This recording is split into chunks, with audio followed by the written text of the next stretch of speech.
رمضان کی برکتیں۔ رمضان المبارک وہ مہینہ جس میں قرآن نازل ہوا، رحمتوں کی برسات، مغفرت کا پیغام۔ اس مقدس مہینے میں اللہ کی رحمتیں سمیٹیں، دعا، توبہ اور عبادات سے اپنے دلوں کو منور کریں۔ رمضان المبارک اسلامی کیلنڈر کا نواں مہینہ ہے اور اسے بہت فضیلت حاصل ہے۔ اس مہینے میں اللہ تعالیٰ نے قرآن کریم نازل فرمایا جو کہ تمام انسانیت کے لیے ہدایت کا سرچشمہ ہے۔ رمضان المبارک کو رحمتوں اور برکتوں کا مہینہ بھی کہا جاتا ہے۔ اس مہینے میں اللہ تعالیٰ کی طرف سے بے شمار رحمتیں نازل ہوتی ہیں اور بندوں کے گناہوں کی بخشش ہوتی ہے۔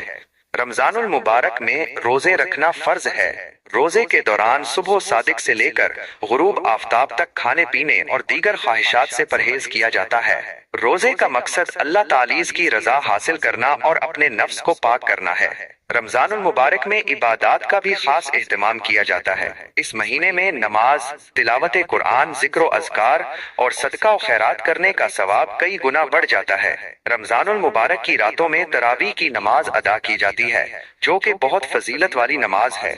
رمضان المبارک میں اللہ تعالیٰ سے اپنے گناہوں کی معافی مانگنی چاہیے اور آئندہ کے لیے نیک اعمال کرنے کا عہد کرنا چاہیے۔ اس مہینے میں زیادہ سے زیادہ دعا و استغفار کرنا چاہیے اور اللہ تعالیٰ سے اپنی مغفرت کی درخواست کرنی چاہیے۔ رمضان المبارک ایک بہت ہی بابرکت مہینہ ہے اور ہمیں اس کی قدر کرنی چاہیے۔ اس مہینے میں ہمیں زیادہ سے زیادہ نیک اعمال کرنے چاہیے اور اللہ تعالیٰ سے اپنے گناہوں کی معافی مانگنی چاہیے۔